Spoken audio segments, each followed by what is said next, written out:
ಸಜ್ಜತೆ ಅಥವಾ ಅನುಸಜ್ಜತೆ ಅನ್ನುವ ಒಂದು ಪ್ರಯೋಗದ ಬಗ್ಗೆ ಈಗ ಒಂದಿಷ್ಟು ಸಂಗತಿಗಳನ್ನು ನೋಡೋಣ.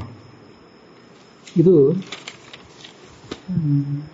ಶಸ್ಜಗತವು ಅನ್ನುವ ಧಾತು, ಸಕರ್ಮಕವಾದ ಧಾತು, ಸೇಟ್ ಧಾತು, ಉಭಯಪದಿ ಧಾತು, ವಾದಿಗಣದ ಧಾತು ಅಂತ ಹೀಗೆ ಕಂಡುಬರ್ತದೆ.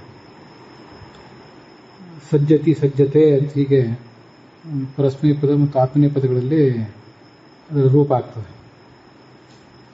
ಇದನ್ನೇ ಭಗವದ್ಗೀತೆಯಲ್ಲಿ ಒಂದೆರಡು ಮೂರು ಕಡೆ ನಾವು ಪ್ರಯೋಗ ನೋಡ್ತೀವಿ. ಹಾಗೆ ಭಾಗವತದಲ್ಲೂ ಕೂಡ ಇದರ ಕುರಿತಾದಂಥ ಪ್ರಯೋಗಗಳನ್ನು ನೋಡ್ತೀವಿ. ಆದರೆ ಅಲ್ಲಿ ಇದು ಸಕರ್ಮಕ ಆಗಿರುವಂತೆ ಕಾಣಿಸುವುದಿಲ್ಲ, ಅಕರ್ಮಕವಾಗಿಯೇ ಕಂಡು ಬರ್ತದೆ. ಅದಕ್ಕಾಗಿ ಈ ವ್ಯತ್ಯಾಸ ಇರುವುದನ್ನು ಗಮನಿಸಿ ನಾವು ಇದನ್ನು ಪ್ರಯೋಗ ಮಾಡುವಾಗ ಹೇಗೆ ಪ್ರಯೋಗ ಮಾಡಬೇಕು, ಈಗ ಇರುವ ಪ್ರಯೋಗವನ್ನು ಅನುಸರಿಸಬೇಕೋ ಅಥವಾ ಸ್ಟ್ಯಾಂಡರ್ಡ್ ಪ್ರಯೋಗವನ್ನು ಅನುಸರಿಸಬೇಕೋ ಅಂತನ್ನೋದನ್ನು ನೋಡುವುದಕ್ಕಾಗಿ ಈ ಒಂದು ಅಭಿಪ್ರಾಯವನ್ನು ನಿಮ್ಮೆದುರಿಗೆ ಹಂಚ್ಕೋತಾ ಇದ್ದೇನೆ.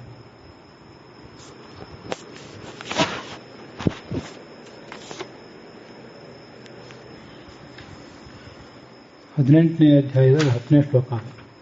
ಕುಶಲೇ ನಾನು ಸಜ್ಜತೆ. ಕುಶಲ ಅಂದರೆ ಪೂರ್ವಾರ್ಜಿತ ಪುಣ್ಯ ಫಲ.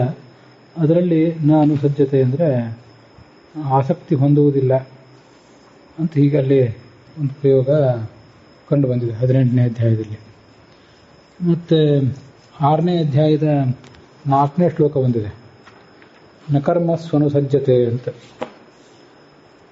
ಇದು ಕೂಡ ಜ್ಞಾನಿಯಾದವನು ಹೇಗೆ ವರ್ತಿಸ್ತಾನೆ ಅಂತನ್ನುವುದನ್ನು ತೋರಿಸುವಂಥ ಶ್ಲೋಕವೇ. ಯದಾ ಹಿ ನೇಂದ್ರಿಯಾರ್ಥೇಶು ನಕರ್ಮಸು ಅನುಸಜ್ಜತೆ. ಕರ್ಮಗಳಲ್ಲಿ ಆಸಕ್ತನಾಗುವುದಿಲ್ಲ ಅಂತ ಅದರ ಅರ್ಥ. ಮತ್ತು 3ನೇ ಅಧ್ಯಾಯದ 29ನೇ ಶ್ಲೋಕದಲ್ಲಿ ಒಂದು ಕಡೆ ಸಜ್ಜಂತೆ ಗುಣಕರ್ಮಸು ಅಂತ ಹೀಗೆ ಪ್ರಯೋಗ ಇದೆ. ಇಂದ್ರಿಯಗಳಿಗೆ ಬೇಕೆನಿಸುವ ಪದಾರ್ಥಗಳಲ್ಲಿ ಆಸಕ್ತಿ ಹೊಂದುತ್ತಾರೆ ಅಜ್ಞಾನಿಗಳು ಅಂತ ಅರ್ಥ.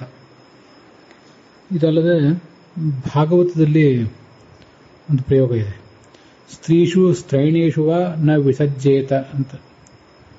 ಇದು 11ನೇ ಸ್ಕಂದದ 26ನೇ ಅಧ್ಯಾಯದ 22ನೇ ಶ್ಲೋಕ.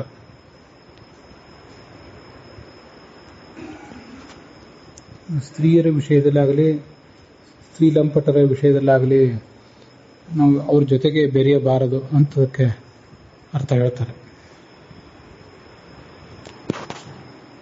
ಅಥಾಕ್ನೋ ವಿಸಜ್ಜೇತ ಸ್ತ್ರೀಷು ಸ್ತ್ರೈಣೇಶು ಚ ಅರ್ಥವಿತ್ ಅಂಥದ್ದು ಪ್ರಯೋಗ 11ನೇ ಸ್ಕಂದದಲ್ಲಿ 26ನೇ ಅಧ್ಯಾಯದಲ್ಲಿ 22ನೇ ಶ್ಲೋಕ. ಇಲ್ಲಿ ಎಲ್ಲ ಕಡೆಯೂ ಕೂಡ ಕೆಲವು ಕಡೆ ಬೆರೆಯಬಾರದು ಅಂತ ಅರ್ಥ, ಕೆಲವುದರಲ್ಲಿ ಆಸಕ್ತಿ ತೋರಿಸಬಾರದು ಅಂತ ಅರ್ಥ. ಅದೇನೇ ಇರಲಿ, ವಿಸಜ್ಜತೆ ಅಂತ ಕೆಲವು ಕಡೆ ವಿ ಅಂತ ಉಪಸರ್ಗ ಇದೆ, ಕೆಲವು ಕಡೆ ಅನು ಅಂತ ಉಪಸರ್ಗ ಇದೆ, ಕೆಲವು ಕಡೆ ಉಪಸರ್ಗರಹಿತವಾಗಿಯೇ ಸಜ್ಜಂತೆ ಗುಣಕರ್ಮಸು ಅಂತ ಪ್ರಯೋಗ ಇದೆ. ಅನುವಂತ ಉಪಸರ್ಗ ಇದ್ದಲ್ಲಿ ಅದನ್ನು ಹೇಗಾದರೂ ಸಕರ್ಮಕ ಅಂತ ಏನಾದರೂ ಹೇಳ್ಯಾರೋ ಏನೋ, ಆದರೆ ಅಲ್ಲಿಯೂ ಹೇಳುವುದು ಕಷ್ಟ. ಎಲ್ಲ ಕಡೆಯೂ ಕೂಡ ಇದನ್ನು ಅಕರ್ಮಕವಾಗಿ ಕರ್ಮರಹಿತವಾಗಿ ಮತ್ತು ಅದಕ್ಕೆ ಸಂಬಂಧಪಟ್ಟ ವಿಷಯವನ್ನು ಸಪ್ತಮಿ ವಿಭಕ್ತಿಯಲ್ಲಿ ಹೇಳಿರುವುದನ್ನು ಗಮನಿಸಬೇಕು. ಹೀಗೆ ಒಂದು ಸ್ಟ್ಯಾಂಡರ್ಡ್ ಪ್ರಯೋಗ ಕಂಡು ಬಂದಿದೆ.